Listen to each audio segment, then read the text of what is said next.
¿Dónde más iré, Dios? ¿Dónde más iré? Tienes palabras de vida eterna. ¿Dónde más iré, Dios? ¿Dónde más iré? Tienes palabras de vida eterna. ¿Dónde más iré, Dios? ¿Dónde más iré?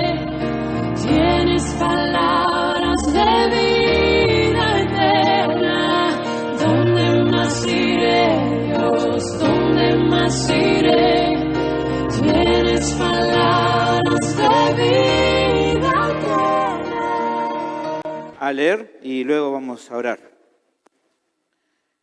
2 de Corintios capítulo 12, versículo 14 al versículo 21. Leemos juntos, dice así la palabra del Señor.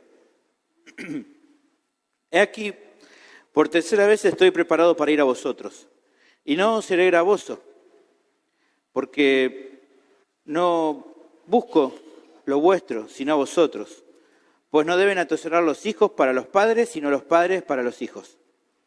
Y yo con el mayor placer gastaré lo mío, y aun yo mismo me gastaré del todo por amor de vuestras almas, aunque amándoos más, sea amado menos.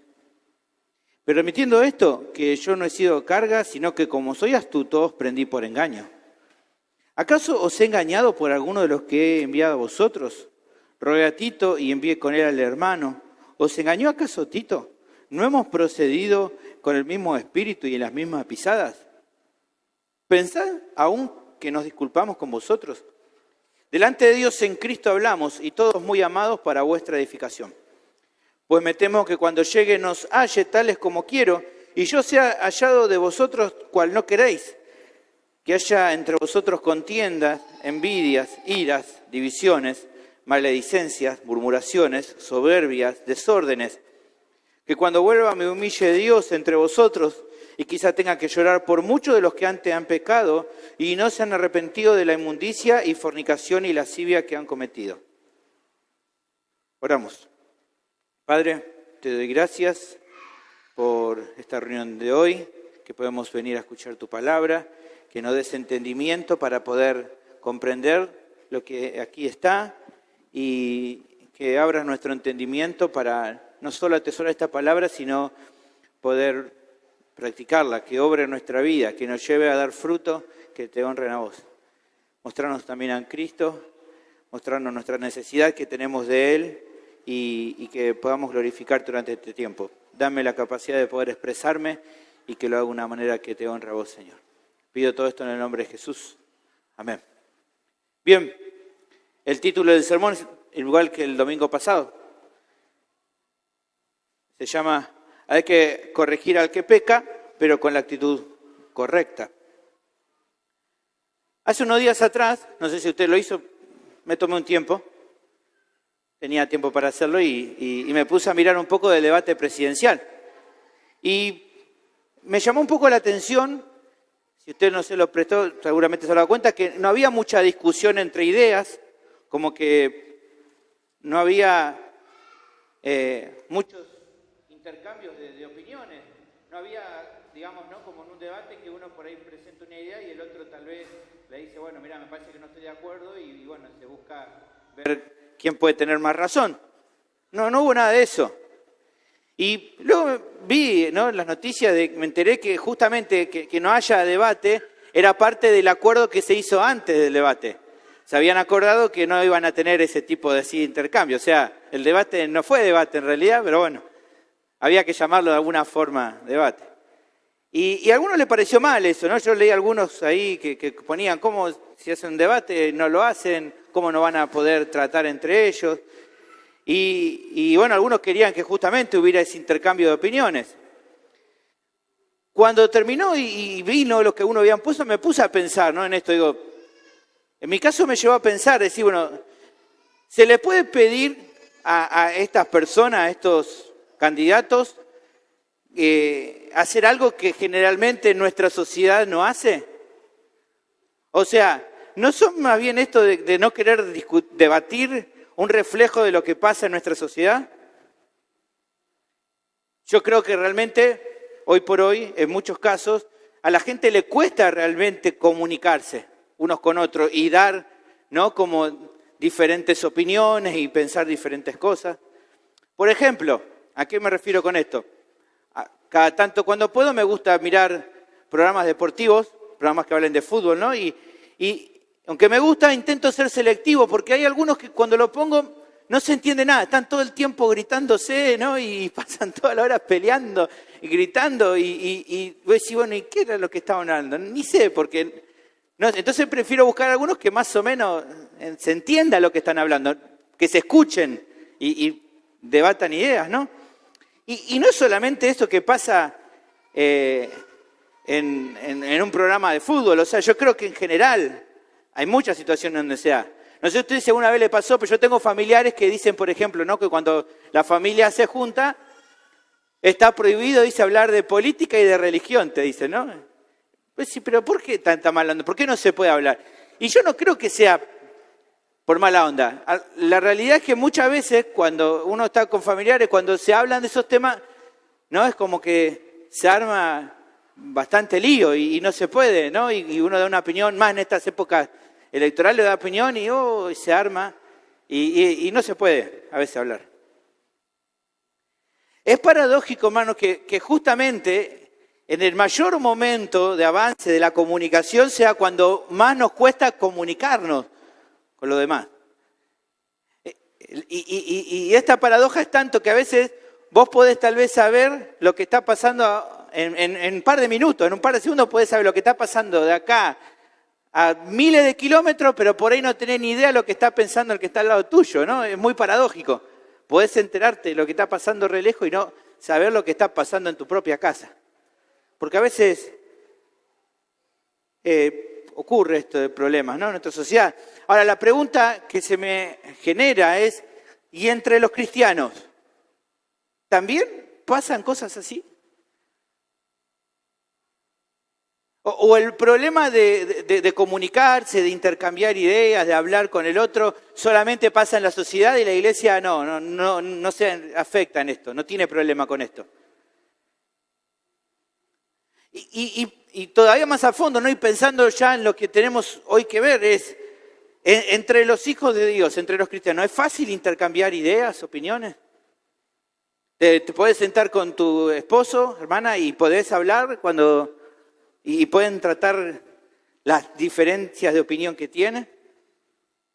¿Se pueden tratar bien? Resulta sencillo remarcarle a alguien que ves que dice, bueno, me parece que estás equivocado con esto, por esto y esto y esto. ¿Se vuelve sencillo hacerlo? ¿Le resulta fácil?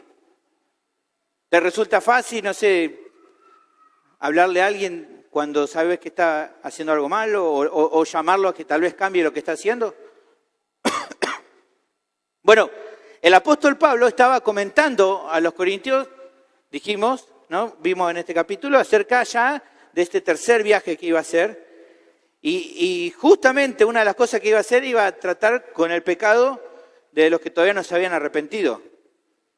Por lo que estamos viendo acá, lo que él está pensando hacer es corregirlo. Todavía no vimos el proceso que él piensa hacerlo, eso lo vamos a ver en el próximo sermón, pero sí estamos viendo un poco las actitudes de él. Él nos está mostrando acá que él va a ir a corregir lo que él ve que está mal y que no puede seguir así. Ahora, ¿va a ser posible él lograr esto? ¿Qué opinan ustedes? ¿Será que él va a poder hacer que estas personas, estos miembros de Corinto que están pecando, lo escuchen? ¿Va a poder lograr al menos comunicarle lo que él piensa que está mal y poder presentar todas sus ideas? Pensemos decir, bueno, capaz que que el tiempo sí, ahora cuesta un poco. No, siempre costó, siempre las personas han sido duras, siempre ha costado la comunicación. No importa, evidentemente el avance de la comunicación no ha mejorado el tema de la comunicación entre las personas, entonces siempre se complicó. Ahora digo, ¿habrá logrado, habrá podido avanzar, habrá podido presentar su idea? Bueno, vamos a intentar ver que era, evidentemente, si hoy es un objetivo duro, en aquel momento también. Pero, por lo que vemos en nuestro pasaje, él estaba dispuesto a intentarlo, no se iba a rendir así nomás. Él iba a intentar encarar el asunto.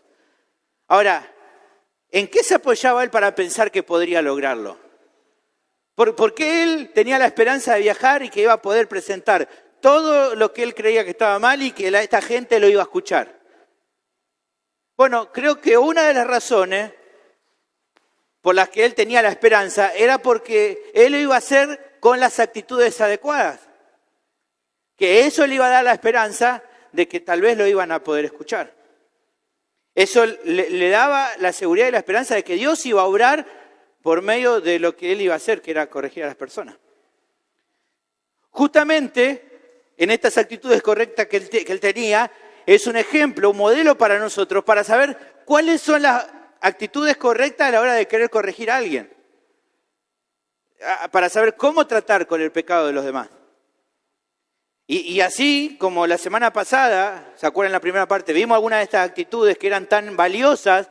Creo que hoy también tenemos que ver estas dos actitudes que faltan porque van a ser de mucha bendición para vos que tal vez decís, bueno, quiero ayudar a un hermano, quiero ayudarle en su santificación, quiero de alguna manera colaborar con su vida, tal vez corrigiéndolo. ¿Cómo hago? Bueno, vamos a ver hoy nuevamente las actitudes que se hacen falta. O sea, para corregir entonces, y este es el tema igual que la semana pasada, para corregir a los que están pecando y no se están arrepintiendo, se requieren actitudes correctas.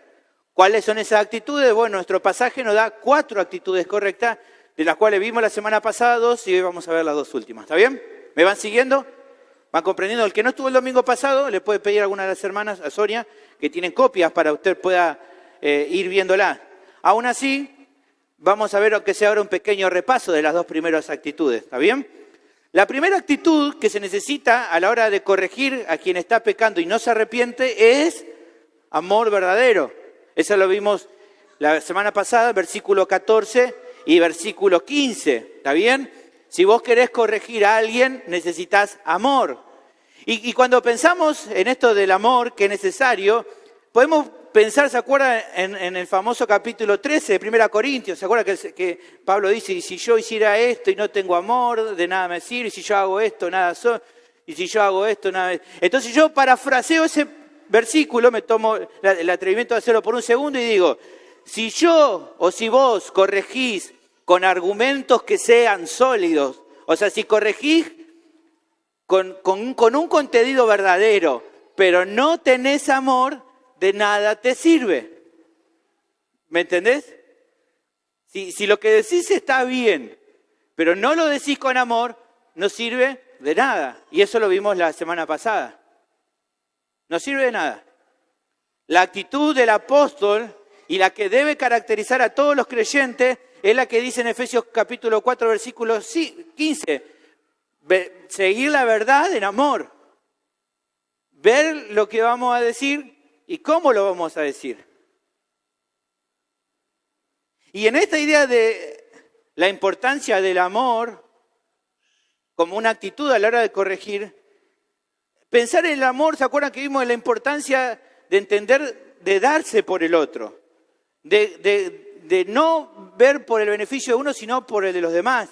En este caso, Pablo utiliza, ¿no?, en los pasajes que vimos la semana pasada, la idea de gastarse por el otro, de darse completamente por el otro. Incluso, aunque tal vez por corregir a un hermano seas amado menos, no importa, uno igual se gasta. ¿Por qué? Porque lo ama. La otra actitud que vimos la semana pasada, que se necesita a la hora de corregir a alguien que está pecando y que no se arrepiente, es que sea con las motivaciones adecuadas o que no sea con malas motivaciones. Eso lo vimos del versículo 16 al versículo 18. El apóstol estaba siendo acusado, por lo que vimos ahí, él utiliza ironía para marcar de que él estaba siendo acusado de que él estaba como queriendo engañarlo a los corintios, como hacerles trampa. Y el apóstol, utilizando unas preguntas ahí, se defiende, ¿no?, y muestra lo absurdo, lo tonto que era esa calumnia. Era realmente absurdo creer tal cosa. Pero detrás de esa defensa, él remarca la realidad de que a la hora de ministrar a los demás, servirles, incluido obviamente esto de amonestar, de corregir, no puede ser hecho por avaricia, no puede ser hecho con un deseo de aprovecharse, no puede ser hecho con un deseo de revancha, ni puede ser hecho por ninguna mala motivación. No puede haber mala motivación a la hora de corregir, porque eso no agrada a Dios, por más que lo que diga sea algo correcto. Si está inducido por una mala motivación, termina siendo inútil. Y por eso también tiene que considerarlo a la hora de corregir. Esas son las dos actitudes primero. Se requiere amor, se requiere que no haya malas motivaciones. Y ahora vamos a ir entonces a lo que sigue. ¿Está bien? ¿Se va recordando algunos? Y bueno, si no, vuelvo a repasar lo que tenemos el bosquejo de la semana pasada. Ahora vamos a ver entonces cómo sigue el pasaje. Nos ubicamos hoy en el versículo 19 y empieza con una pregunta. Dice, ¿piensan aún que nos disculpamos con vosotros? ¿Piensan que nos disculpamos nosotros? Lo que comienza aquí es con una pregunta que, como diríamos nosotros, es una forma de aclarar los tantos. ¿Está bien? ¿Usted entiende lo que es aclarar los tantos? O sea, vamos a poner las cosas en su lugar. Y él utiliza esta pregunta para que ellos puedan entender esta idea de disculpamos, es como defenderse. Y él lo que está queriendo decir en criollo, para que nosotros entendamos, ¿no? a nuestro hoy, es, ¿ustedes piensan de que todo esto que dije porque me estoy queriendo atajar con ustedes? ¿Entienden esto de atajar? O sea, de querer hacerme el lindo, el bonito, el bueno con ustedes. Que estoy queriendo hacerme la víctima con ustedes, que estoy queriendo atajarme. No, evidentemente no era esa la idea. Es obvio, hermanos, que ya lo hemos visto, Pablo no es un hombre perfecto, solamente Dios es perfecto, pero él había actuado con integridad y con suma honestidad. De hecho, se había sacrificado muchísimo mientras había estado sirviéndolos a ellos. Por lo que tanto entonces él no estaba queriendo justificarse con ellos, él no hacía falta. Ya lo ha demostrado durante toda esta segunda carta que no hay necesidad de que él se justifique porque él siempre había actuado con honestidad. Simplemente está aclarando todo esto debido a todas las calumnias y la murmuración que se había levantado contra él mientras él no estaba con ellos. Motivados, ¿se acuerdan? Por los falsos apóstoles que estuvieron pinchándolo a los hermanos, haciéndole creer un montón de mentiras. Ni siquiera le importaba, no es que me estoy atajando para que ustedes no me juzguen mal. Realmente en un sentido no le importaba cómo lo iban a juzgar. Eso ya lo demostró él en 1 Corintios, ¿se acuerdan? Capítulo 4, versículo 3, ya le dijo, yo en muy poco tengo el ser juzgado por vosotros o por tribunal humano, ni aun yo me juzgo a mí mismo, porque aunque de nada tengo mala conciencia, no por eso soy justificado, pero el que me juzga es el Señor. Realmente en un sentido él no estaba haciendo todas estas aclaraciones como atajándose, porque él sabía que el Señor era quien lo juzgaba. Sino que todas estas aclaraciones en un sentido estaban haciendo, ¿saben por qué? Porque recuerden que su preocupación es que si los corintios terminaban dando lugar y terminaban creyendo todas estas mentiras que se hablaban de él, su enseñanza iba a ser cuestionada y por lo tanto se corría el riesgo de que los hermanos terminaran escuchando a las falsas enseñanzas de los falsos apóstoles y se terminaban yendo del evangelio. Entonces esto es lo que él le pregunta. No le preocupa a él cuidar su imagen, de que lo siguen mirando como un hombre bueno. Lo que él le preocupa son los corintios, que los corintios se desvíen de la fe, que se desvíen del evangelio a causa de haberle dado lugar a los falsos apóstoles. Eso es lo que entonces él estaba diciendo acá. A partir de entonces, él presenta entonces un argumento más, que creo que es el argumento más grande que va a dar. Él dice, delante de Dios, en Cristo hablamos, y todos muy amados, para vuestra edificación. Delante de Dios, en Cristo hablamos. O sea, primero pone, como vimos en la cita de recién, él pone a Dios como juez. Dice, yo no me voy a poner bajo el juicio de ustedes, ni siquiera yo mismo, Dios es el que me juzga. Bueno, delante de él es el que estoy compareciendo. Y esto busca darle solemnidad. ¿Por qué? Porque en definitiva Dios es el que conocía todas las cosas. Él podía, entonces, poniéndolo a Dios como juez, podía apelar a que reflexionaran en cómo él había actuado mientras estaban con ellos. Delante de Dios, ustedes saben cómo yo actué. No solo externamente, sino lo que había en mi corazón. ¿Por qué? Porque vos tal vez podés pilotearla delante de las personas, pero con Dios no la podés pilotear, no lo podés engañar. Él sabe lo que hay en el corazón. Entonces, nadie puede juzgar las cosas mejor que Dios. Ninguna persona puede juzgar las intenciones totalmente del corazón que hay, pero Dios sí puede juzgar todo. ¿Por qué? Porque Él es omnisciente, Él conoce todas las cosas, Él conoce lo más profundo de tu corazón. A las personas tal vez podés chamullarla un poco, pero a Dios no le podés engañar, no le podés mentir. El salmista lo dice bien claro en el Salmo 139, dice: oh Jehová, tú me has examinado y conocido. Tú has conocido mi sentarme y mi levantarme. Has entendido desde lejos mis pensamientos. Has escudriñado mi andar y mi reposo. Todos tus caminos te son conocidos, pues aún no está la palabra en mi lengua, y es que Jehová, tú la sabes toda. Nosotros muchas veces sufrimos, no sé si a usted le pasa, pero a veces conozco personas, ¿no? A veces parejas que él está por decir algo y la mujer enseguida le mete, ¿no? Y dice, ¿no? Y lo mira, yo no iba a decir eso, ¿viste? ¿Por qué no me dejaste terminar? Como que creen que saben todo. Bueno, con Dios no pasa. Si Dios quisiera interrumpir y tal lo que va a decir, no se va a equivocar. ¿Por qué? Porque Él conoce hasta lo que hay en tu corazón. Antes que vos digas algo, Él sí sabe todo. Entonces Él nunca se equivoca en su juicio. No está todavía la palabra de mi boca, dice el salmista. Y ya la sabés, Señor. No hay nada que pueda decirte que vos no conozcas. No hay ninguna actitud que pueda tener que vos no evalúes de una manera correcta. Porque vos sos omnisciente. Vos conocés todo. Sabés todo. Por eso Pablo dice, delante de Dios les digo, te conoce como soy. Él puede juzgar. Por eso es que cada siervo de Dios, cada creyente, puede poner su confianza principalmente en Dios, confiando que de acuerdo a cómo sean las cosas que Dios conoce, Él va a actuar de una manera justa, de una manera recta, con toda sabiduría. Pablo estaba tranquilo diciendo, bueno, Dios, vos te vas a encargar. Vos vas a juzgar, vos vas a abogar por mi causa, porque vos conocés todo. Pero que ponga a Dios como testigo, evidentemente se sentía inocente por lo que había hecho, que no había hecho nada malo, por eso lo pone a Dios como testigo, él estaba seguro, pero que presente a Dios y que Él declare su inocencia en todo esto que se estaba hablando mal de Él, no era una razón para jactarse.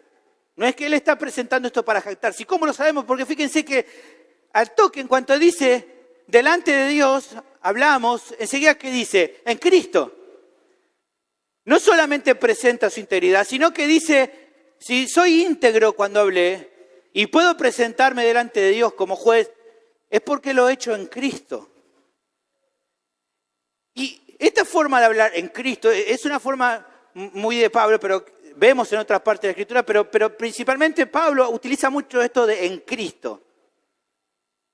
Lo cual a veces nos resulta raro, porque sonaría más fácil si dijera de Cristo, o por Cristo, o mediante Cristo, pero él utiliza mucho esto de en Cristo.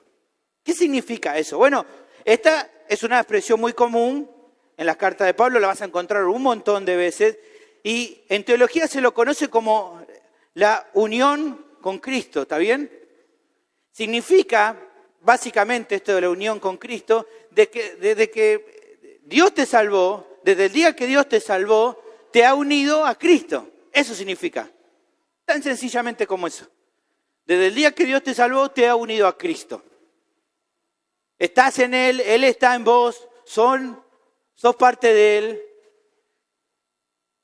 Y como ahora estás en Cristo, estás unido a Él, todos los beneficios que Cristo ganó por medio de su obra en la cruz, también en parte son tuyos, porque sos uno con Él.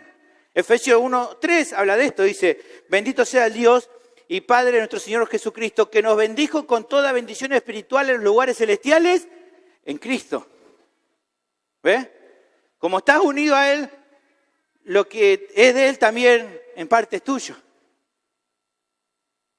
También significa, hermano, muchas veces he escuchado hablar sobre la vida eterna que tenemos ahora como creyentes, como hijos de Dios, la tenemos en base a esta unión con Cristo.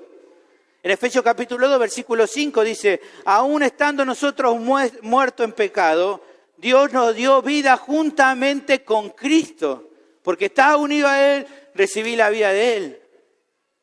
El Señor lo ilustra muy sencillo, dice, yo soy la vid, ustedes son los pámpanos. Yo le doy vida. ¿Por qué? Porque estamos unidos a Él. Y hay muchas más cosas, podemos hablar de una también muy importante. El perdón de pecados que recibiste es también en base a que estás unido a Él. Por medio de esta unión con Él, la justicia perfecta de Él se te fue transferida. Ahora está a tu cuenta. Todos tus pecados han sido perdonados en base a que Él está ahora en Cristo. Fíjense que dice en Efesios 1:7, ¿en quién? ¿Quién es Cristo? ¿En quién? En Cristo tenemos redención por su sangre, el perdón de pecados según la riqueza de su gracia. Entonces, todos los beneficios de la vida cristiana los recibimos por estar unidos a Él. Una unión que es eterna, que no se puede romper por nada. Ahora, hay algo más también.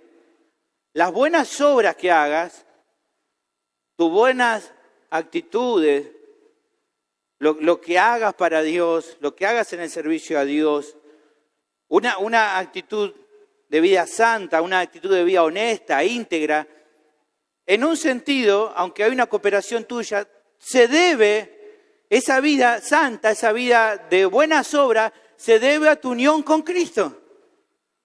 Efesios capítulo 2, versículo 10 lo declara, porque somos hechura suya, creados en Cristo Jesús, para buenas obras, las cuales Dios preparó de antemano para que anduviésemos en ellas, ¿ves?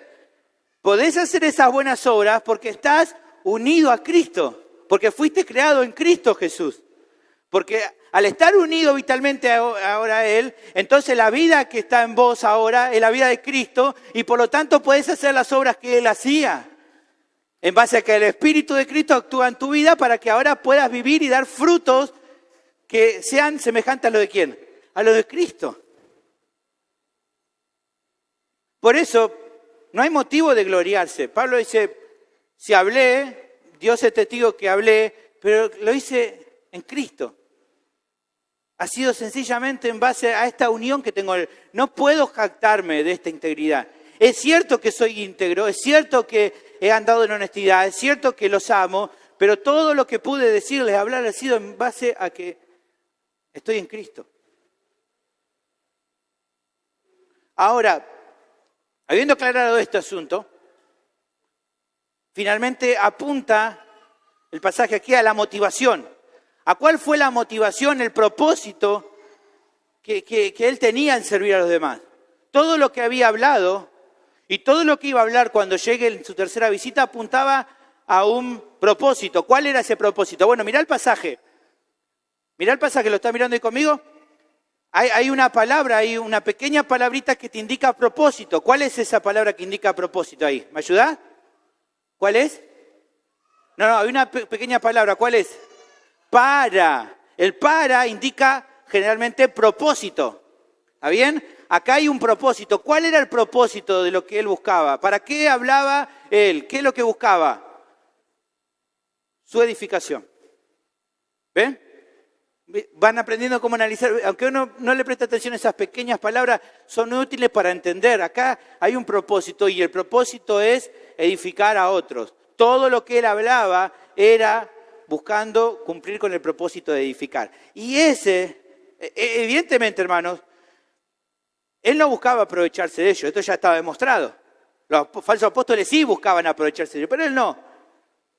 Él no buscaba maltratarlo. Él no está diciendo, bueno, como ya me cansaron, ahora voy a ir a la tercera visita y los voy a agarrar con una hojota. No va a ser eso. No es esa la actitud. No es ese el propósito.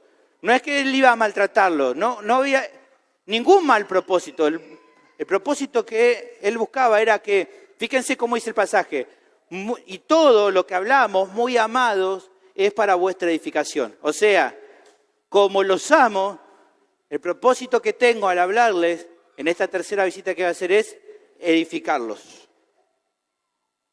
Y esta es la tercera actitud que tenés que tener cuando querés corregir a alguien que está pecando y no se arrepiente. ¿Cuál tiene que ser el propósito a la hora de corregirlo? Edificarlo. edificarlos. La palabra usada acá para edificación es la palabra oikodomé, que se utilizaba mucho para hablar acerca de la construcción. Cuando alguien edificaba un edificio, muchas veces se utiliza la palabra, cuando alguien edificaba una construcción, un edificio, se utilizaba la palabra oikodomé, o sea, construir algo, levantar un edificio. Esa es la idea de esta palabra. Obviamente que aquí lo utiliza de una manera figurada para hablar acerca de la iglesia, la construcción, el crecimiento de la iglesia. ¿Está bien? Y evidentemente, hermano, una de las metas más importantes que Dios desea para su iglesia en general y para cada iglesia local es justamente esto. ¿Qué es lo que Él desea de la iglesia? Que la iglesia, que todo lo que se haga en la iglesia sea para edificación mutua de los hermanos. Su deseo, la voluntad de Dios es de toda la iglesia en general de todos los tiempos y de cada iglesia local, que hagamos lo que hagamos sea para edificación mutua. Que lo que yo haga sea para edificación de mi vida y lo que yo haga sea para tu edificación. Y así con todo el resto.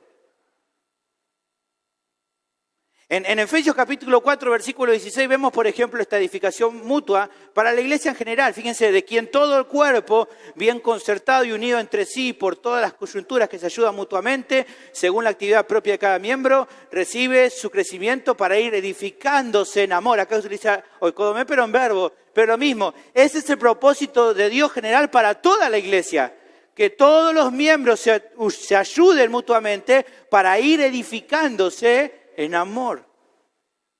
Ahora, lo mismo que Él desea para la iglesia en general, lo mismo Él desea para la iglesia en particular. 1 Corintios capítulo 14, versículo 26. Fíjense, acá está hablando evidentemente de la iglesia local.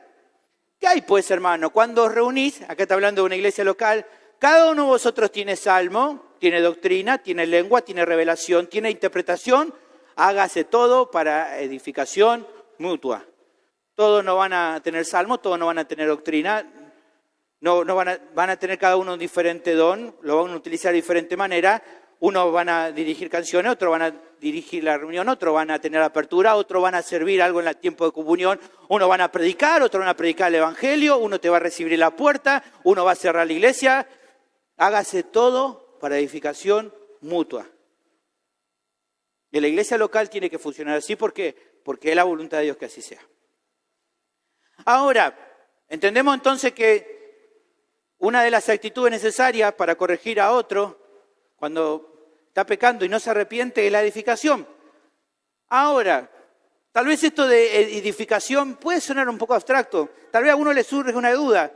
La duda que a mí me surgía cuando lo pensaba era, ¿cómo puedo lograr, entendiendo que yo a veces soy pecador y que a veces me cuesta hacer todo para edificar? No sé a vos si te cuesta, a mí a veces me cuesta hacer todo para edificar. La voluntad de Dios es que haga todo para buscar edificar a los demás.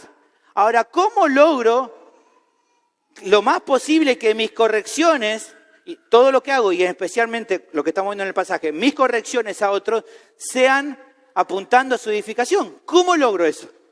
¿Cómo logro que cada vez que corrija lo haga con el propósito de edificar, entendiendo lo engañoso que a veces es mi corazón? ¿Cómo lo logro? Esa sería una duda. La otra duda es, ¿cómo logro tener el mayor éxito posible? Porque realmente lo que me importa es que si yo sé que el otro está haciendo algo malo, quiero que cambie. Ahora, ¿hay alguna manera de asegurar un mayor éxito, un mejor promedio de respuestas positivas ante la corrección? Yo deseo, Señor, que el otro me escuche. ¿Hay alguna manera de que haya más posibilidades de que el otro me escuche y cambie? Esa sería la otra pregunta que me hice. Y me gustaría intentar responder a ambas, si se puede, ¿no? O a ver qué nos dice el pasaje para intentar responder a eso. Bueno, creo que la respuesta a la primera pregunta que le dije, bueno, ¿cómo logro que todas mis correcciones cumplan el propósito de edificar a otros? Bueno, yo creo que el mismo pasaje nos da la respuesta. Estamos ahí todavía en el versículo 19. ¿Qué dice? Antes de decir para vuestra edificación, ¿qué dice? Muy amados. O sea, una manera de estar bastante seguro que lo que haces va a cumplir el propósito de edificar es que haya amor verdadero. Cuando hay amor verdadero por las personas que servís, es bastante improbable que al corregir no busques edificarlo. O por el contrario, si evidentemente no hay amor, difícilmente vas a lograr edificar a los demás. Ahora, ¿cómo se ve esta clase de amor que logra edificar? Ya lo hemos visto la semana pasada, pero podemos ver un poco. Es una actitud que no busca el bienestar propio, sino el de los demás.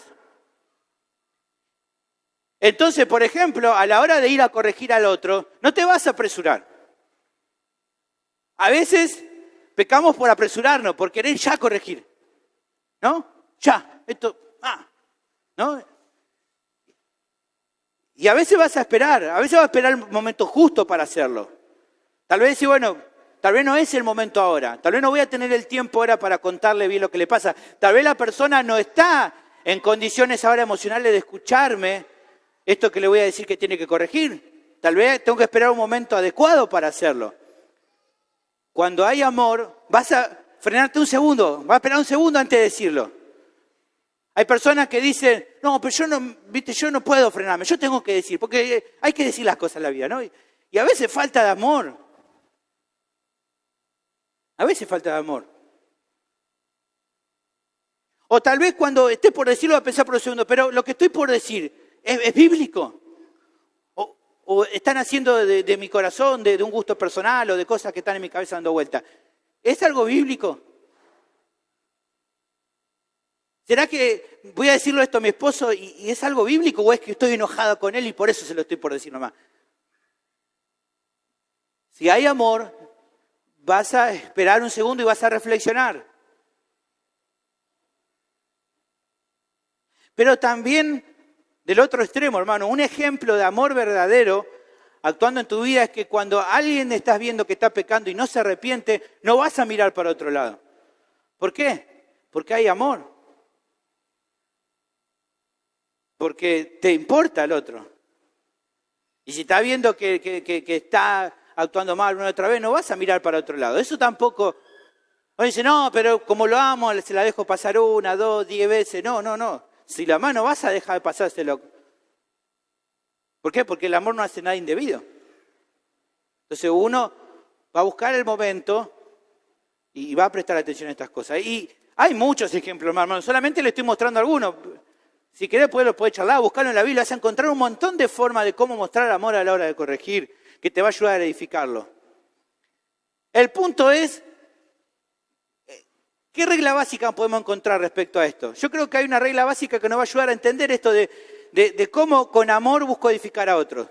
¿Cómo se puede ver de esta manera? Bueno, el Señor Jesús, que era el ser más grandioso y perfecto que pudo hablar, Él lo dijo bien fácil.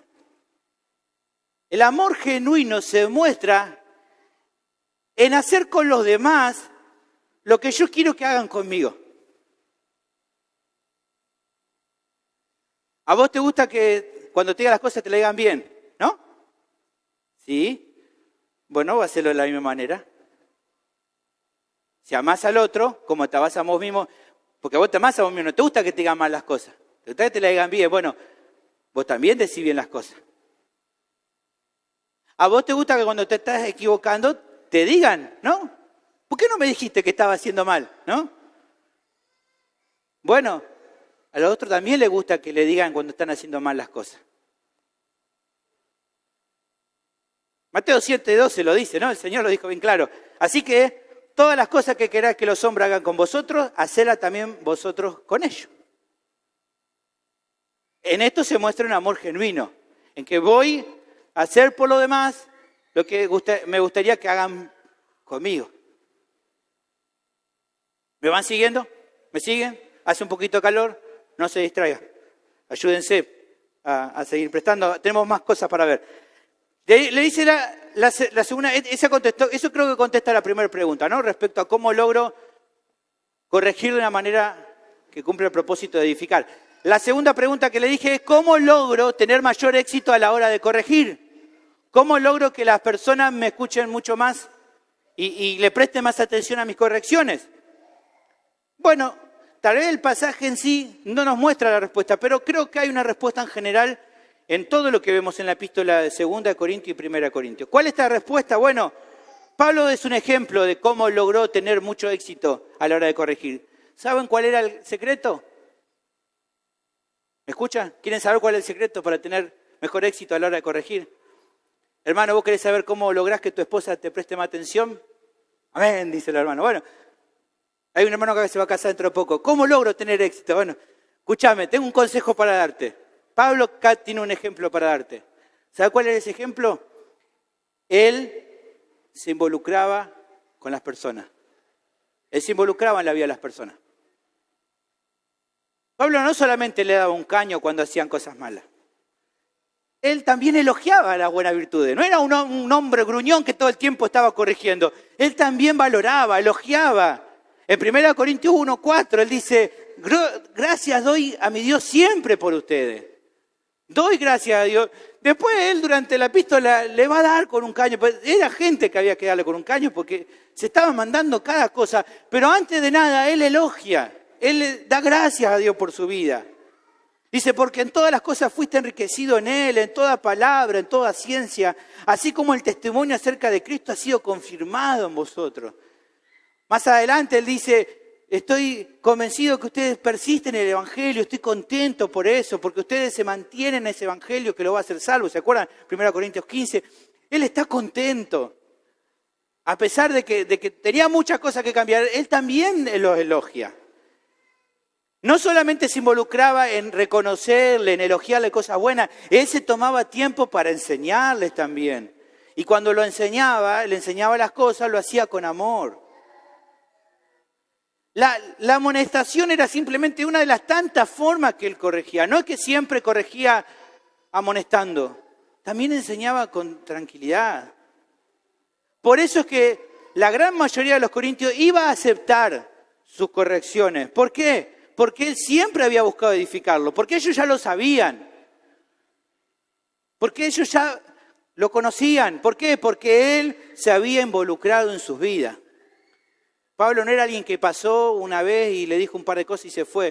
Pablo se había involucrado con ellos. Ahora, hermanos, uno dice, bueno, pero entonces eso me va a asegurar que siempre me escuchen. No, esto no asegura, hermano. No quiere decir que porque te involucre en la vida del otro, siempre que lo corrijas vas a tener un buen resultado. En definitiva, hermano, eso siempre termina dependiendo del Señor. Dios es el que obra en el corazón, no nosotros. De hecho, hermano, Dios no va a juzgar un día, va a juzgar nuestra fidelidad y nuestro éxito, por así decirlo, en que hayamos hecho las cosas de acuerdo como Él quería, no a cómo quedaron los resultados después. Pensemos rápidamente, Jeremías dijo las cosas como Dios quiso, pero no tuvo resultado a las personas. Nadie lo escuchó. Pero para Dios está entre sus mejores siervos de toda la historia, Jeremías. Porque él fue fiel. ¿Está bien? Entonces, que diga que te involucre en la vida de personas no asegura que te va a escuchar. Pero sí hay un concepto claro que podés encontrar acá que te va a servir para saber cómo lograr tener mayor éxito en las personas. Bueno, si vos querés que el Señor te use más para edificar a otros, entonces tenés que tener un compromiso mayor con esas personas. Cuanto más te involucre en la vida de la persona, Dios te va a usar más con esas personas. Y este es un ejemplo, hermano, que justamente algo que no pasa y que tendría que pasar más seguido en los hogares. Hermano, muchas veces hay problemas por esto. Hay padres que se toman mucho tiempo para corregir a sus hijos, para retarlos, para amonestarlos, pero nunca se toma mucho tiempo para elogiarlos.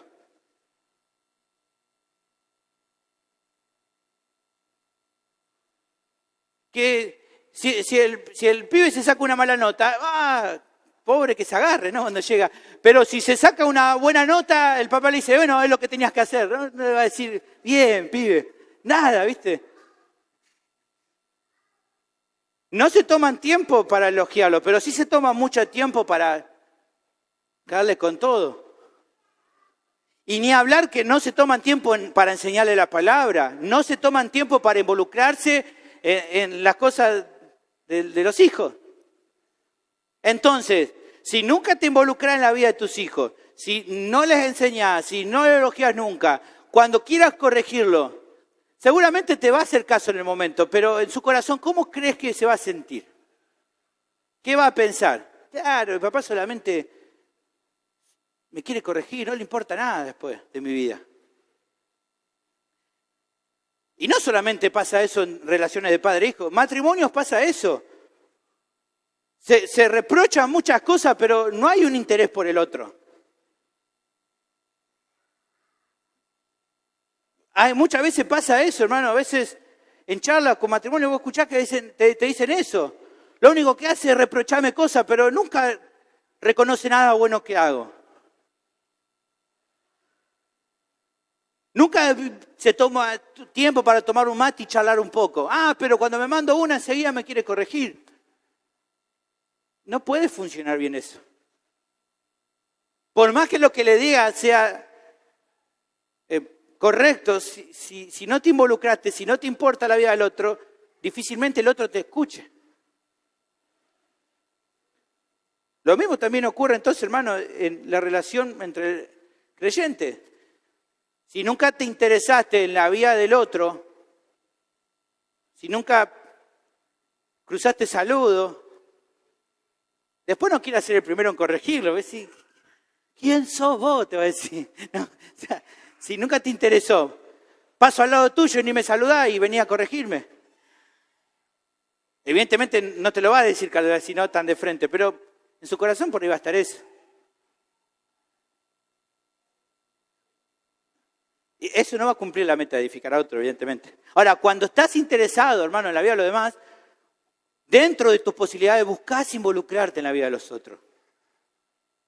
Estás esperando los 20, 25 minutos de tiempo de comunión para, voy a saludarle a esta persona, a este hermano que vino, a esta hermana, voy a involucrarme, voy a preguntarle cómo está, quiero involucrarme.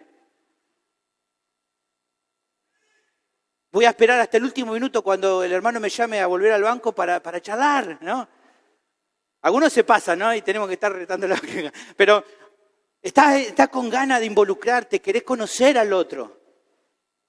Dentro, obviamente no vas a poder tener la misma afinidad con todo porque somos muchos, pero intentás involucrarte en la vida de los demás.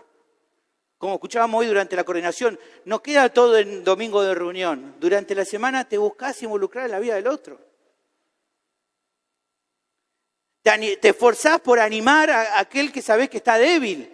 Incluso a veces cuando vos estás mal, dejás de lado que estás mal, que estás luchando, estás en aflicción y te pones a intentar ver lo que al otro le está pasando. Eso es involucrarte en la vida del otro. Cuando ves que está haciendo buenas obras, cuando ves que avanza en su santificación, se lo reconoces, qué bueno hermano. ¿Y cómo estás con esta lucha? Vos, para preguntar eso, ¿qué tuviste que ser primero? Saber qué lucha tiene. Pero si nunca te importa, ¿qué vas a saber? Ahora, cuando vos sabés, le decís, ¿cómo estás con esa lucha?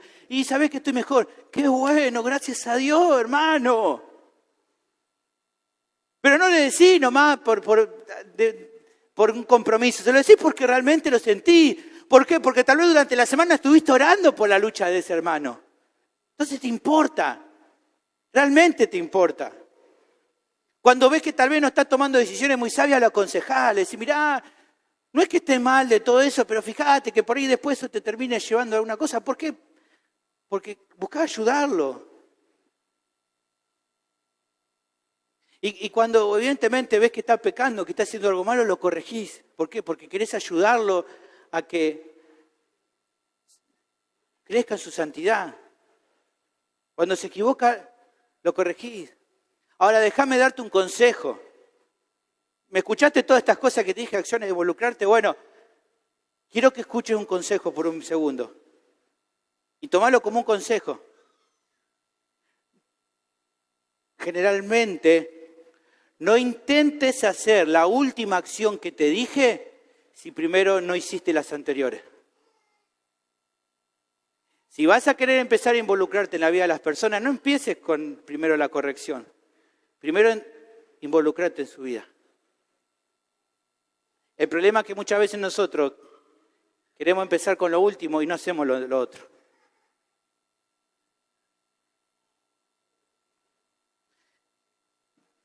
Ahora bien, hermanos, en el ejemplo que da el apóstol, de alguien que se involucraba en la vida de las personas, tenemos en el ejemplo, apuntaba al ejemplo más grande, que es el ejemplo del Señor Jesús. Él siempre buscó edificar a los demás. Siempre. Él se involucraba en la vida de los que ministraba. Lo vemos en sus discípulos, repasar los evangelios, vas a ver a él cuidándolos, vas a él enseñándolos. ¿Se acuerdan cuando él le dijo, los discípulos le dijeron, maestro, enséñanos a orar? ¿Él qué dijo? Dale. No, ¿qué le dijo? Bueno, ustedes digan así, ustedes no repitan, digan así, Padre nuestro, y les enseña. Se toma tiempo para enseñarle. Cuando una vez los envió a servir y vuelven y le dice, bueno, vengan, los llevó a un lugar apartado para que descansen y coman, porque dice que hasta ese momento no habían comido, los lleva para que coman. Otro día cuando llega a un lugar, ¿no?, que ellos habían estado por ahí dando vuelta, ahí tenía unos pescaditos preparados para darle. Estaba preocupado por ellos. Se preocupaba, los enseñaba, los cuidaba. Hermanos, lo que dice Juan en capítulo 13, versículo 1, es una expresión de lo que Juan sentía, que el Señor sentía por ellos. Juan nos cuenta cómo se sentía él. ¿Qué dice? Antes de la fiesta de la Pascua, sabiendo Jesús que su hora había llegado para que pasase de este mundo al Padre, como había amado lo suyo, ¿quién está hablando? Uno de los suyos, Juan. Juan, ¿qué decía? A uno de los suyos que están en el mundo, los amó hasta el fin. Él está seguro que su Señor, su Maestro, aquel que los había ministrado durante esos 3 años y pico, los amaba hasta el fin. Yo quiero que las personas a las cuales voy a corregir piensen eso de mí, que los amo hasta el fin. Que si los voy a corregir es porque los amo. Juan estaba seguro de eso. Por lo tanto, hermanos, cuando el Señor tenía que corregirlo, sus discípulos lo escuchaban. ¿Saben por qué? Porque ellos sabían que Él los amaba hasta el fin. Que Él era el buen pastor que amaba a sus ovejas, que estaba dispuesto a dar su vida por sus ovejas, que les importaba a sus ovejas, que les importaban. Él lo dice en Juan 10, 11, 15. Yo soy el buen pastor su vida por las ovejas, más el asalariado, que no es el pastor de quien no son propias las ovejas, ve venir al lobo y deja las ovejas y huye. El lobo arrebata a las ovejas y las dispersa. El asalariado huye, porque es asalariado y ¿qué? No le importan las ovejas. Yo soy el buen pastor y conozco mis ovejas y las mías me conocen. Así como el Padre me conoce, yo conozco al Padre y pongo mi vida por las ovejas. Yo doy mi vida por mis ovejas, ¿por qué? Porque a mí me importan mis ovejas. Nosotros no somos el buen pastor, pero seguimos su ejemplo. Y si seguimos su ejemplo, a nosotros nos importan las personas. Nos importan. No somos de esas personas que no les importan. A nosotros nos importan. Señor Jesús dejó el sendero para que lo sigamos. Ahora mi pregunta es, ¿estás siguiendo el sendero que Él te dejó? ¿Estás siendo de edificación para los demás? ¿Te importa la vida de los demás?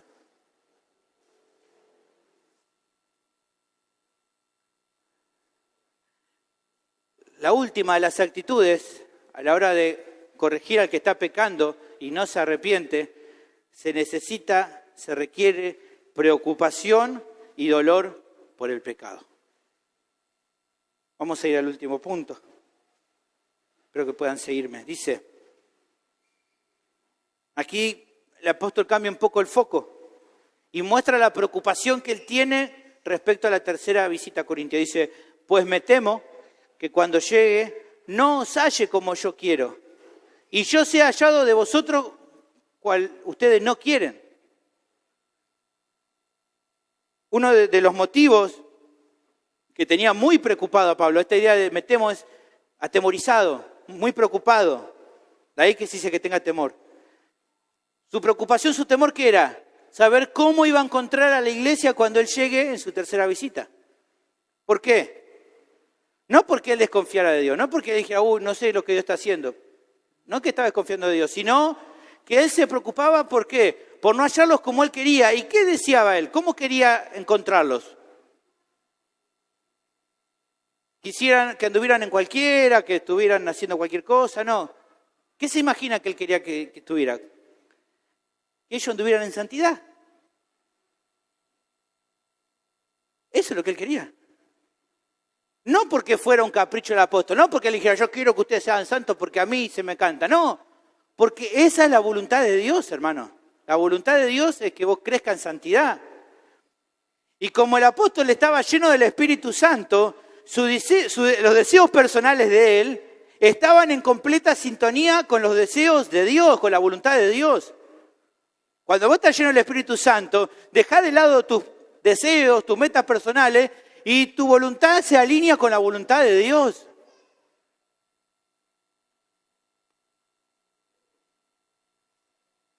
Por eso, hermano, un creyente, lo que un creyente lleno del Espíritu Santo quiere, es lo que Dios quiere. ¿Por qué? Porque él se pone bajo la voluntad de Dios. Y entonces los deseos personales son los deseos de Dios. ¿Por qué? Porque el Espíritu Santo está controlando tu vida. ¿Me entienden? Por eso él dice, quiero hallarlos como yo quiero. En realidad lo que él está diciendo ahí en un sentido es, quiero hallarlos como Dios quiere que estén. Pero también él está diciendo que si no los hallaba como él quería, ellos lo iban a ver a él como ellos tampoco querían. O sea, este hermano que había sido amoroso, que había sido paciente, que había sido tierno, evidentemente si la cosa no se encontraba como él esperaba que estuvieran, iba a ser también duro, iba a castigar, iba a disciplinar, porque eso era lo que correspondía, como un padre que castiga a su hijo que se rebela contra su autoridad.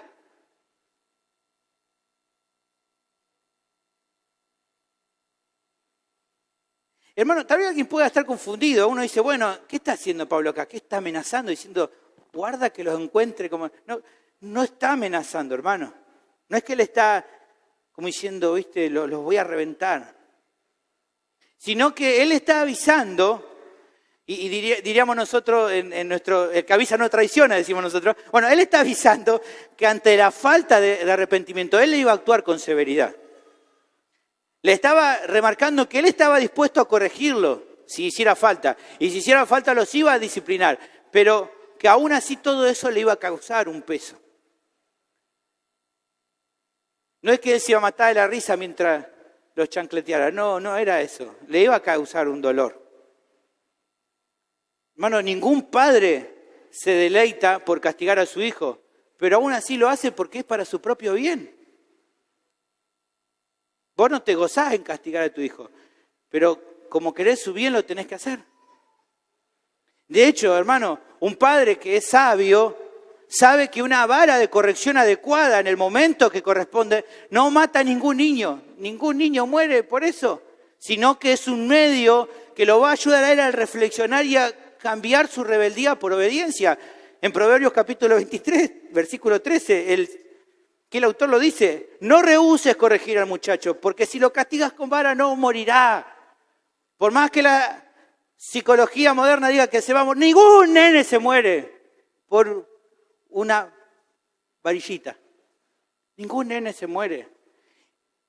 Lo castigarás con vara, dice Proverbio, y librarás su alma del Seol. No se va a morir. Pero aunque te cause dolor hacerlo y aunque aún en ese momento el niño no piense muchas cosas buenas de vos, lo va a llevar a que reflexione y deponga su autoridad o su actitud de rebeldía. Entonces, no está mal tener que disciplinar. Evidentemente Pablo sabía eso y con sabiduría tenía que disciplinar, llegado el momento, aunque le doliera, porque estaba buscando que se volvieran del error.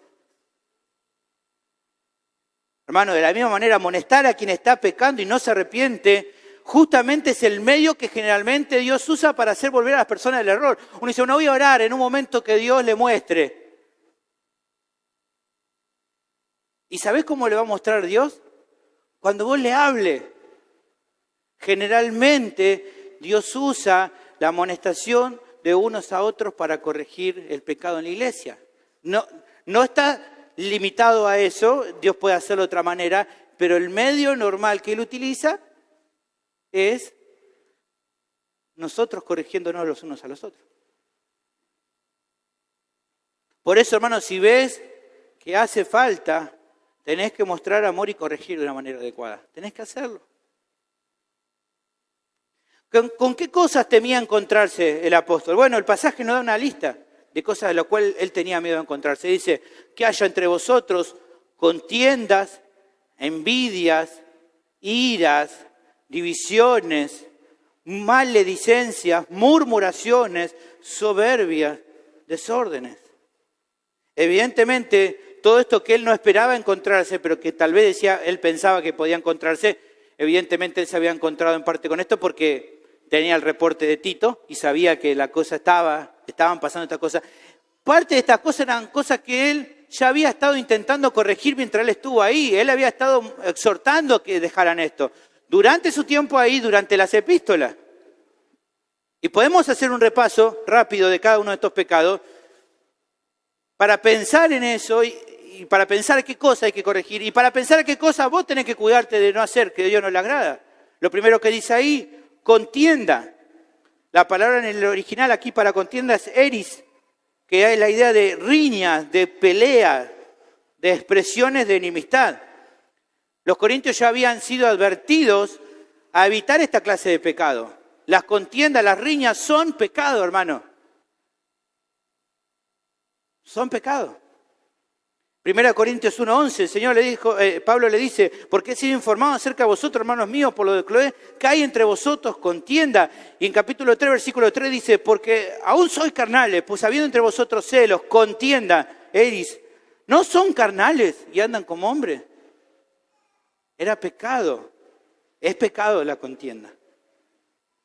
¿Qué dice también? Envidia, la palabra ahí es celos. Es el pecado de ser movido a codiciar, a buscar el bien que uno desea sin importar los medios que hagan falta. La envidia, dice un autor, hace a alguien ver a los demás como rivales en potencia. Los corintios estaban infectados con este pecado de envidia y tenían que arrepentirse. 1 Corintios 3:3, lo dijimos recién. Había entre vosotros celos, es la misma palabra, envidia.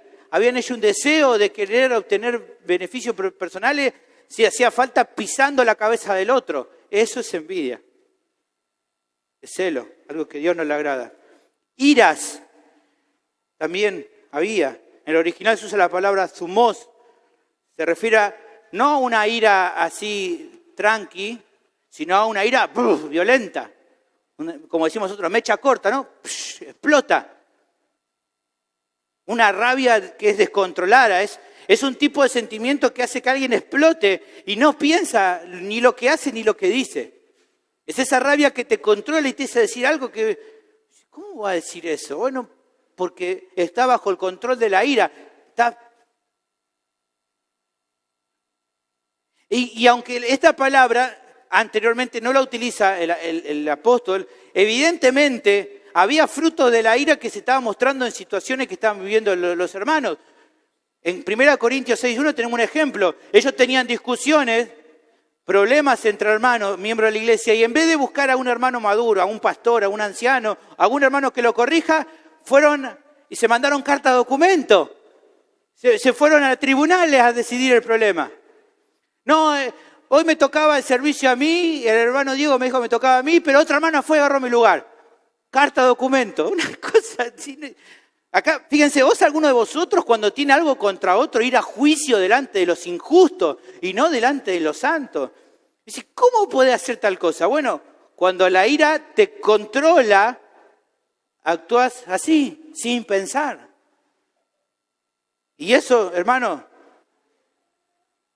Los creyentes deben rechazar este pecado, porque eso es característico de los incrédulos, pero de los creyentes no debería. Efesios 4:31 dice, quítense de vosotros toda amargura, enojo, ira, zumos. Todo eso, enojo, este tipo de enojo, no tiene que ser ustedes, tienen que rechazarlo ustedes.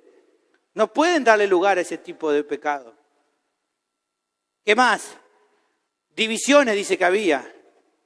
El término erisía se refiere a divisiones a causa de ambiciones personales. ¿Está bien? Como ambiciono algo, entonces empiezo a armar mi grupo para hacerle la contra a otro. No es que me divido por la verdad, me divido porque hay una ambición dentro de mi corazón. Ese es este tipo de divisiones. En Filipenses 1:16 nos muestra este tipo de divisiones. Están los que anuncian a Cristo por contención, la misma palabra, no sinceramente, pensando añadir aflicción a mis prisiones. Eran algunos que querían como hacerle la contra a Pablo y entonces por eso predicaban el Evangelio, una cosa loca, pero que pasaba. ¿Ven? Por una intención de una ambición personal. Es un partidismo que nace de un corazón que quiere obtener el beneficio que pueda para sí mismo. Y aunque esta palabra tampoco aparece anteriormente, sí estaba claro que estaba pasando eso. Pablo lo está tratando desde la primera carta. Había un partidismo fruto de gente que estaba queriendo tomar como el control de la iglesia local. Dice en 1 Corintios 3:4, porque diciendo el uno, yo ciertamente soy de Pablo. Primero se ponía él. ¿Hay algunos de ustedes ahí que son de mi club de fan? Y dice, son unos carnales. Primero se menciona a él. No es que dice, bueno, hay algunos de ahí que son de Pedro, bueno, ustedes son carnales, los que están conmigo son gente buena. No está diciendo eso. No son carnales. ¿Cómo van a tener esa clase de partidismo dentro de la iglesia? Tampoco, hermano, era algo que Dios agradaba. Es un pecado que va en contra totalmente de la actitud propia de un creyente. La actitud del creyente no es querer ambicionar o agarrar o morder algo o intentar agarrar un puesto ambicionando algo. Por el contrario, la actitud del creyente es la humildad. Pablo lo dice en Filipenses 2:3. Nada haga por contienda, ahí utiliza la misma palabra, o por vanagloria, antes bien con humildad, estimando cada uno de los demás como superior al mismo. No puede haber partidismo dentro de la iglesia, no puede haber uno queriendo sacar beneficio por sobre el otro, no existe eso. La actitud de los creyentes es la humildad. La siguiente palabra, vamos rápido, maledicencia, es hablar mal de otro así de una manera directa, no es prender fuego al otro, ¿no? Diciendo... No, a veces las reuniones entre creyentes pasan, no, porque viste tal cosa, viste que, mi marido también es un loco, viste, y lo prende en fuego, o la esposa a la esposa, no, mi esposa es tremenda, ¿no? La peor cocinera, no es la peor cocinera, pero a veces decís algo y lo decís mal y lo decís públicamente. Bueno, esa es la idea de esta palabra, hablar mal de otro de una manera pública. Esto no está bien. Los creyentes deben evitar esta forma pecaminosa de tratar a otros. No es una palabra muy común en el Nuevo Testamento. Pedro también la utiliza y dice, desechen pues toda malicia, todo engaño, hipocresía, envidia y todas las detracciones. Aquí utiliza también la palabra, detracciones, hablar mal, hablar en contra. Es la palabra catalalia. Solamente aquí aparece de vuelta, pero eso te diría, no tienen que hacerlo, no tienen que hablar de esta manera. Luego... va al otro extremo y habla de murmuraciones. Esto es hablar mal del otro, pero no de frente, sino por atrás, por debajo. ¿Está bien? La idea aquí, la palabra es como hablar despacito. ¿Está bien? Hablar despacito y hablar mal del otro. Hablar por lo bajo. Eso también desagrada a Dios. Debe ser evitado. Tenés que evitarlo. Santiago 4 lo dice, hermanos, no murmuréis los unos de los otros. No hay vuelta. Corta. No murmuren.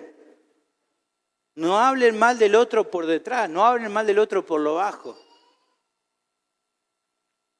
Eso es otra actitud que no estaba bien. ¿Cuál es la otra actitud? Soberbias. Aquí la palabra es fusiosis. Es la idea de de inflamar. Es una forma figurada de hablar cuando uno se agranda, se cree, ¡ah! Capo soy. Esa es la idea aquí de soberbia. Y esta idea de soberbia, de creerse mal, le vale para el que se cree que su servicio es mejor que el de los otros, que es más importante que el de los otros. Eso es actuar con este tipo de pecado. Y también le vale para aquel que cree que necesita o que merece más atención que otros o que tiene más derechos que otros dentro de la iglesia. No, a mí me tienen que prestar más atención porque... No, a mí me tienen que entender y me tienen que comprender porque es como pensar que vos tenés más derechos que otros. La realidad es que vos no tenés derecho a nada, ni vos ni yo. Desde el día que conocimos a Cristo hemos renunciado a nuestros derechos porque Él es nuestro Señor. Entonces no se trata de quién tenga más derecho. Eso es cosa del mundo, no es cosa de los creyentes. Pablo lo dijo bien claro, ¿se acuerdan? Con Cristo estoy juntamente crucificado. ¿De qué derecho me hablás que supuestamente tenés? Si estás crucificado con Cristo. Y este es un pecado con el que muchos de los corintios estaban luchando. Pablo lo recalca, le dice, por esto, hermano, en 1 Corintios 4:6, los he presentado como ejemplo de mí y en Apolos por amor de vosotros. Dice, nosotros no hay competencia entre Apolos y yo. Para que nosotros aprendáis a no pensar más de lo que está escrito, no sea que por causa de uno se envanezcáis unos contra otros. Porque esto pasa así, uno se agranda y el otro también se quiere agrandar. Pasa un montón de veces. Porque se vuelve una competencia, a ver quién es mejor. Pablo dice, cuídense, porque donde se meta la soberbia, envanezca la misma palabra, cuando se meta el orgullo, la soberbia, el creerse más, los otros se van a contagiar, porque es muy contagioso. En el mundo dicen, no, la sana competencia. ¿Qué sana competencia? No, los futbolistas dicen, no, hay sana competencia, ¿no? Y a veces escucho los programas, a veces sirve para conocer un poco el corazón de la persona. Y dice, no, pero por dentro digo, ojalá que se lesione así juego yo. Porque en realidad no hay sana, no existe, porque siempre en esto de querer sobresalir sobre el otro empieza a haber pecado en el corazón y un deseo de querer sobresalir y un deseo de querer defender mi derecho. Y si vos te pones a pensar de que tenés más derecho, el otro va a decir, pero yo también tengo derecho. Y eso va a contaminar a la iglesia local. Contamina, hermano. Todos los creyentes deben evitar esto, hermano. Romanos 12:3 lo dice. Digo, pues, por la gracia que me es dada a cada cual que está entre vosotros, que no tenga más alto concepto de sí del que debe tener, sino que piense de sí con cordura, conforme a la medida que Dios repartió cada uno. Servía de la mejor manera que pueda a Dios, pero nunca pensando de que sos la estrella. Aquí no hay, somos en todo caso estrellados. La única estrella que acá refleja es Cristo. Él es el único que merece la gloria.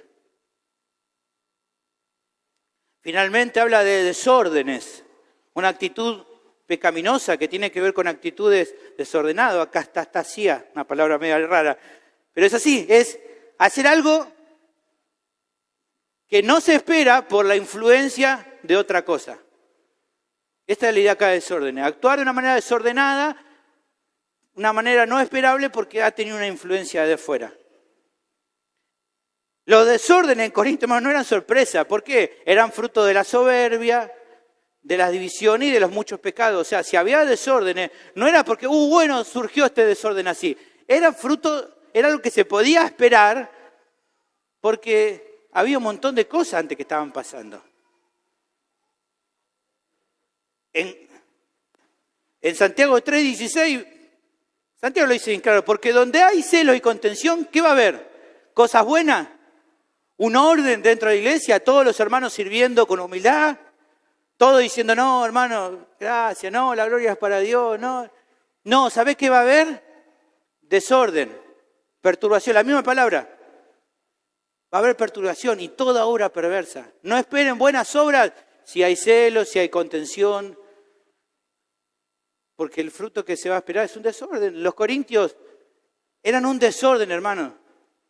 Vimos en Corintios 14, todo el mundo gritando, usando supuestamente los dones de lengua, todo gritando.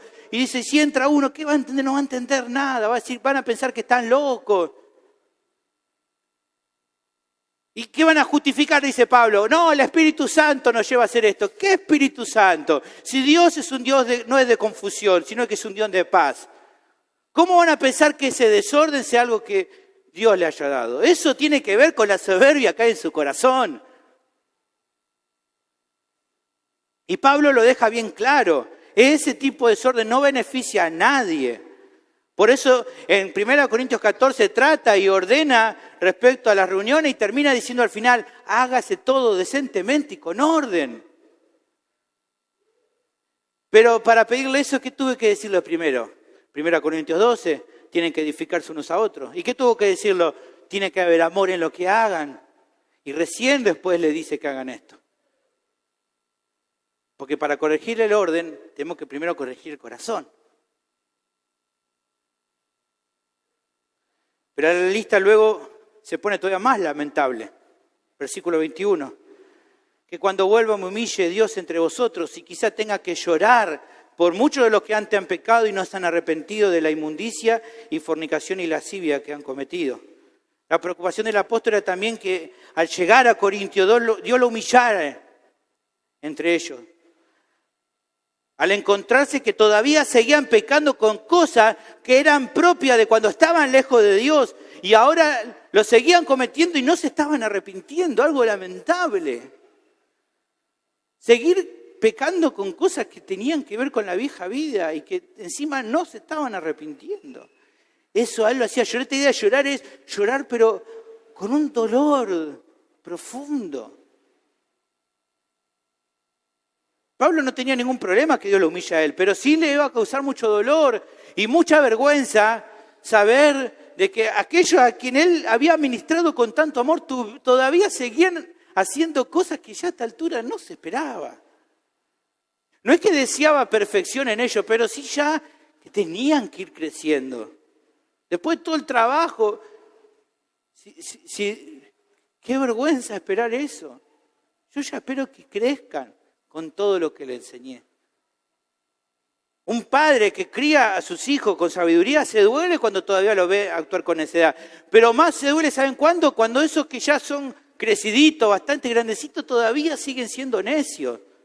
Porque ya espera, con todo lo que invertí el tiempo en enseñarte y todo, espero ya que a esta altura no siga siendo el mismo tontorrón que cuando eras niño. Porque antes eras chiquitito, ahora sos grande.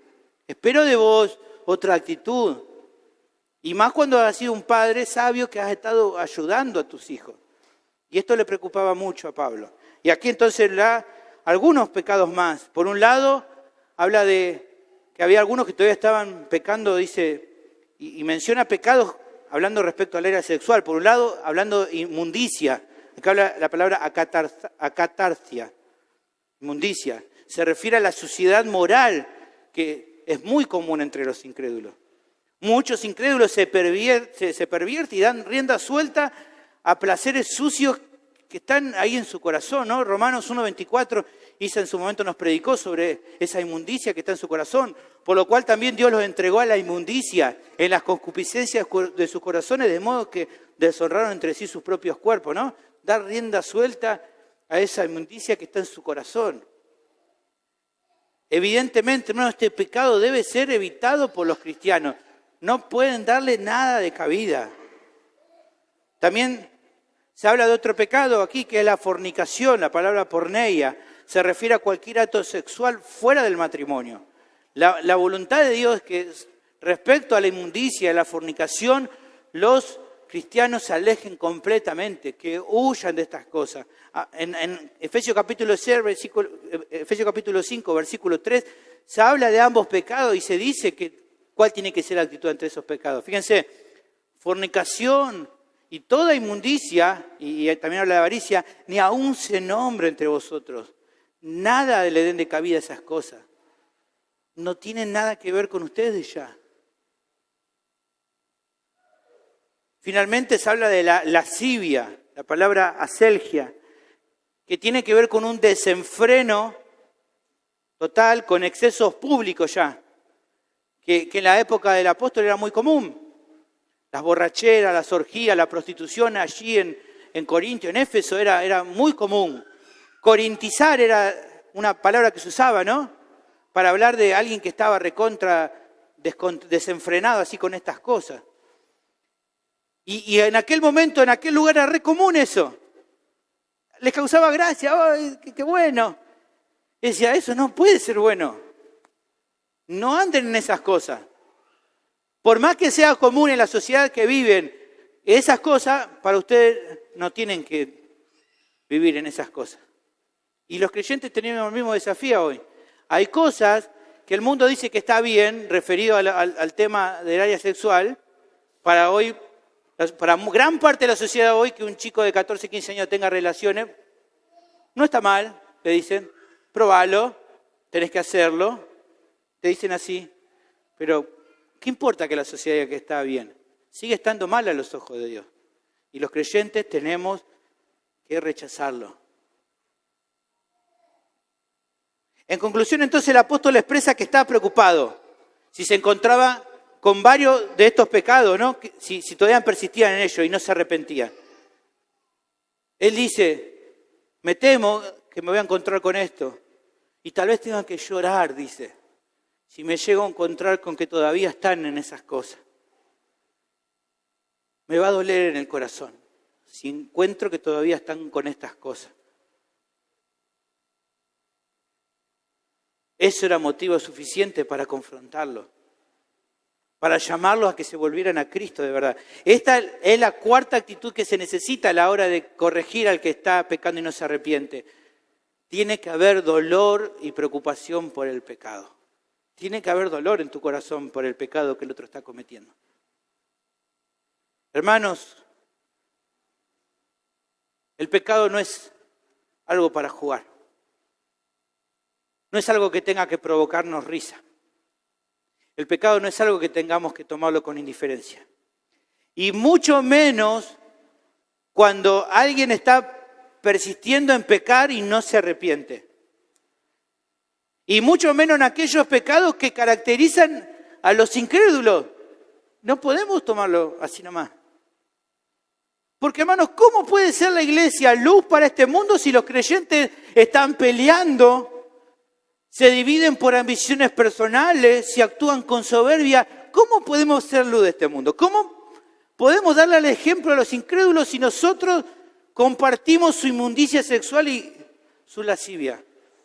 Hermanos, ante estas cosas la iglesia tiene que actuar con dolor y preocupación, sabiendo que el pecado corrompe, que siempre se puede estar peor ante el pecado. Que cuando alguien está pecando y se la mandó, decir, bueno, seguro que con eso aprendió, ya no va a caer peor. Puede ser peor, porque el pecado corrompe. Porque el pecado hasta puede ser contagioso, como vimos hace un ratito, uno imita lo que el otro hace. Porque el pecado busca destruir al ser humano.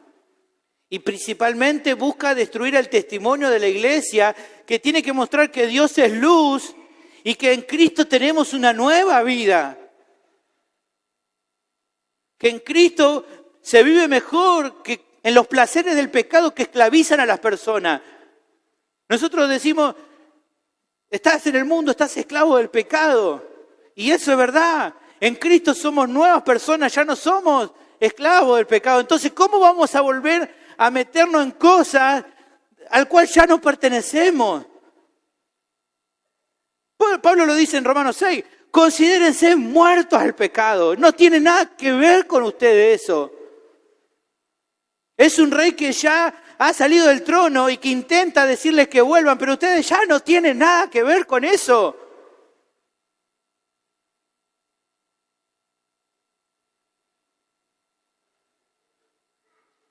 Pero hay personas que aún ven a otros pecar y le da lo mismo. Hermanos, si el pecado en la vida de otro no te provoca dolor, no te provoca preocupación y llanto, probablemente sea en muchas ocasiones porque el pecado en tu vida no te provoca dolor, preocupación y llanto. Porque, hermanos, si cada vez que pecás en tu corazón se genera dolor y tristeza que te lleva al arrepentimiento y a luchar por alejarte del mal, ¿Cómo vas a ser indiferente cuando otros están haciendo otras cosas que desagradan a Dios? Si haber caído, hermano, en la trampa del pecado te ha hecho sufrir, ¿cómo podés ser indiferente cuando otros han caído en la trampa del pecado y todavía no se dan cuenta? ¿Cómo no vas a advertirle? Si vos te has tropezado ante la trampa del pecado, ¿cómo no vas a advertirle si ves que otros están cayendo en esa misma trampa? Y hermano, con esto no estoy diciendo que empecemos a ser extremistas ni que empecemos a perseguirnos uno a otro y maltratarnos a cada vez que alguien peque. Es claro, hermano, que el pasaje acá anima principalmente a corregir pecados que son graves y que son impenitentes, o sea que las personas no se están arrepintiendo. No es eso lo que estoy queriendo hacer, sino, hermano, que despiertes a la realidad del pecado y a lo importante que es batallar contra el pecado. Que cuando haces rendiciones de cuenta con otros hermanos, porque te duele y te preocupa el pecado, seas el primero en esforzarte a hacer las preguntas difíciles. ¿Se acuerdan? Preguntarle, no dejarlo pasar. Que si vos estás, hermana, en la rendición con otra y otra hermana te diga, sí, porque bueno, lo traté mal a mi esposo, pero bueno, ya está. No, que le pregunte, pero ¿cómo pasó eso, hermana? ¿Y te arrepentiste y hablaste con él? ¿Le pediste perdón? Hacer las preguntas difíciles. No decir, bueno, ya está listo. Si te arrepentiste, listo, ya fue. No. Tratar con el pecado. Preguntar. No es fácil.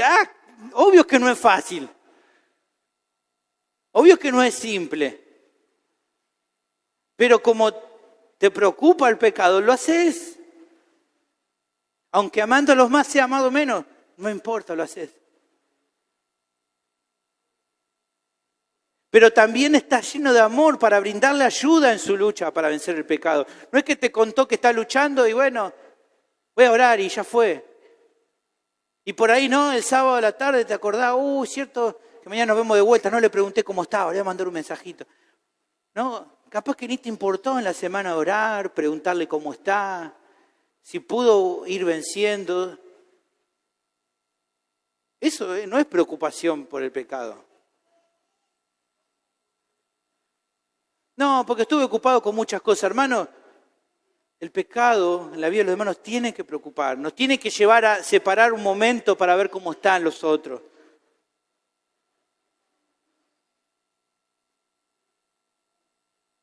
Vas a brindarle ayuda. Te vas a poner a disponer a darle una mano. No vas a decir, bueno, esta semana no le pregunté porque, bueno, yo soy un poco colgado. No, no seas colgado. No seas colgado. Ser colgado está mal, está mal. Hermano, cuando realmente te interesa y te preocupás por el pecado y te interesa la vida de los demás, te vas a embarrar en el lodo. Te vas a tener que meter. Tal vez cuando te metas en el corazón va a encontrar cosas feas, pero por amor al otro lo ayudás. Mi pregunta es, ¿lo estás haciendo? ¿Estás haciendo? ¿O solamente te preocupás por vos? Es probable, también para terminar hoy, que hay personas que me oyen que realmente se dan cuenta que están lejos de Dios, que viven como ellos quieren y no como el Señor desea. Sé que hay personas que al mencionar todos estos pecados ven que algunos de esos están en su vida, que ellos lo hacen y que no ven ningún cambio, que a veces se ponen mal porque los hacen, pero no ven ningún cambio. Y hay personas que no ven ningún cambio, ahora sí vienen a la iglesia, comparten las reuniones con otros, pero tal vez vos te das cuenta que por dentro estás vacío. Que no hay ningún cambio porque realmente no hay un deseo genuino de cambiar. Que realmente estás lleno de culpa porque te das cuenta que seguís haciéndolo. Y que tal vez si alguien descubriera lo que estás haciendo te daría vergüenza porque ves que no estás cambiando nada.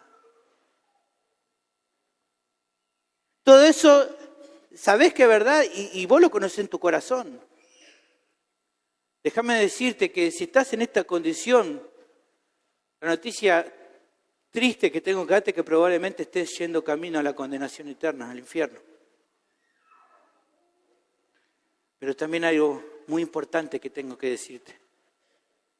La noticia más importante que alguien te puede dar hoy, que es que Cristo murió por nuestros pecados, conforme a las Escrituras, y que fue sepultado y que resucitó al tercer día, conforme a las Escrituras.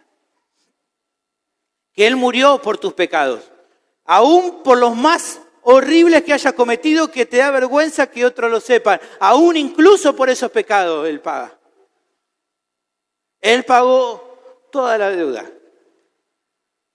Y lo que puedo decirte hoy, que si te arrepentís de tus pecados, si venís a Él en fe y confías totalmente en Él, vas a recibir el perdón de tus pecados y la vida eterna. Vení hoy a Cristo, por favor. No esperes más. Padre,